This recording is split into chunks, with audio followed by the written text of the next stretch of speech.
House of the Dragon has now delivered one of the greatest dragon battles in Westerosi history. In this next episode, everyone will see the aftermath of that battle. Now that Rhaenys and her dragon Meleys are dead, Aegon's men will march the dragon's head throughout the city. They want this to be a reminder of what happens when you swear allegiance to their enemy. Little do they know their victory celebration will fail miserably. As you saw in that video, the residents of King's Landing will begin to shout at the soldiers, who are led by Sir Criston Cole and Gwaine Hightower. You see, the dragons are meant to be a symbol of House Targaryen's dominance in Westeros. What they've done in this scene is a disgrace to their own house. They might have defeated a 60-year-old woman and her dragon, but they almost lost their king and one of their own dragons as a result of this. Some of the small folk must be thinking, what does it say about Aegon's legitimacy if he fell during his first battle? It has to be a bad omen. In one way or another, it is a sign of weakness, the city is unstable, and the fall of the dragons will have the small folk afraid.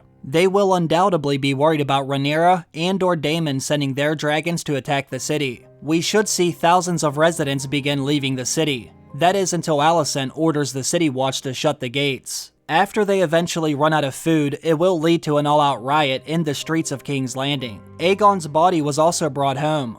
Although he did survive the battle, we most likely won't see him rise from his bed until next season. Now, Sunfire is alive as well, but the dragon will remain at Rook's Rest until it's able to fly again. They will have some men stay behind to make sure the dragon is fed, and will guard it until it's ready to leave. In Fire and Blood, it's said that Aegon suffered a lot of different injuries. Not only did he shatter some of his ribs and hip, but his armor also melted into his flesh. There was roughly 1,000 men who died at that battle.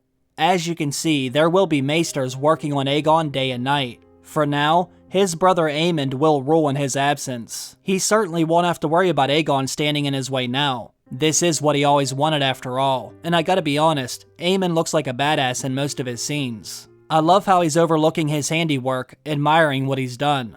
Outside of the main story, there is still one major scene I'm hoping we will see. For those of you who don't know, we should be getting a scene with the White Walkers and the Army of the Dead. There was a photo that leaked online that showed examples of how the undead should look. Now, it might be hard for some of you to see, but these undead faces were inside the makeup room on set. The insider who shared the season outline said there would be a White Walker flashback scene. And so far, everything in that outline has been accurate. I'm just not sure when we will see this scene with the White Walkers and the Army of the Dead. I thought they might show it while Jace and Cregan Stark were at the wall. According to the outline, Jace and Cregan filmed another scene together at night, so maybe we'll see it then. Now that Jace knows about A Song of Ice and Fire, I am expecting him to share that information with Cregan Stark. In Fire and Blood, it does say they made a pact of ice and fire. I think they will make their own secret alliance, in agreement to help each other fight the White Walkers when they invade Westeros again. I have a feeling they will show this White Walker flashback scene while Jace tells Cregan about Aegon's dream of A Song of Ice and Fire. Now, I know that's meant to be House Targaryen's secret, but I think Jace will want Cregan to have this information, given the fact that he's already focusing on the Winter and the threat out beyond the Wall. We already know that if the Wall should ever fall, Winterfell is their next line of defense. House Stark should know about Aegon's dream, if they actually want to defeat the Army of the Dead. This is actually a real photo from the set. I just hope it's not a deleted scene. There's also going to be another scene with Diana, the girl Aegon assaulted in the first season.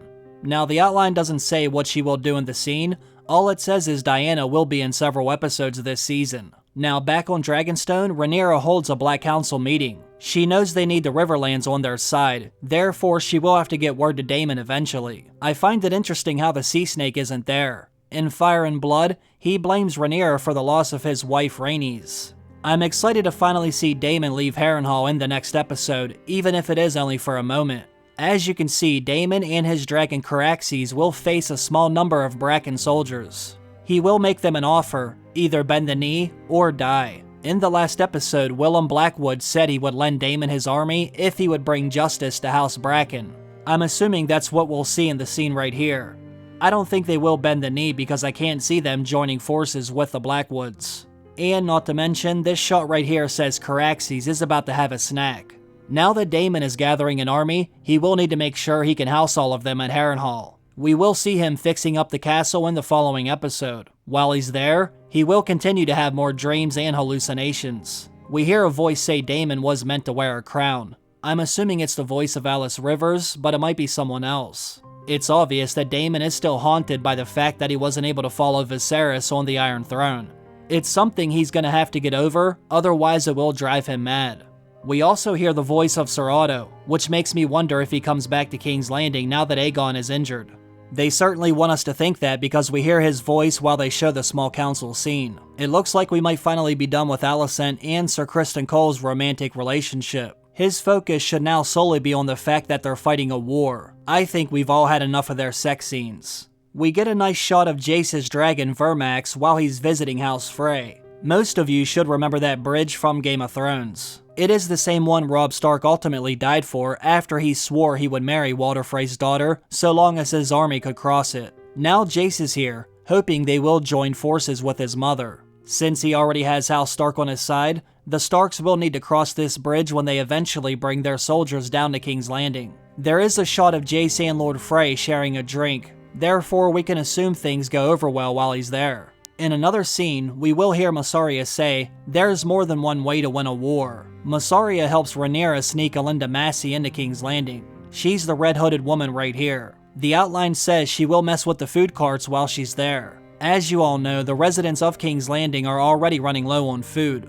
So long as the Valerians have their blockade set up on the sea, it will be hard for them to bring in new shipments of goods. The city is already unstable, not only from the lack of food, but also because of their fear of dragons attacking. After Alinda Massey messes with their remaining food, it will send the city into an all-out riot. This is one way Rhaenyra can get the small folk to rise up against Aegon and his family. Some of them will begin to look at Rhaenyra as their savior. We'll just have to wait and see if it actually works. I'm excited to see how everyone is affected by what happened at the battle.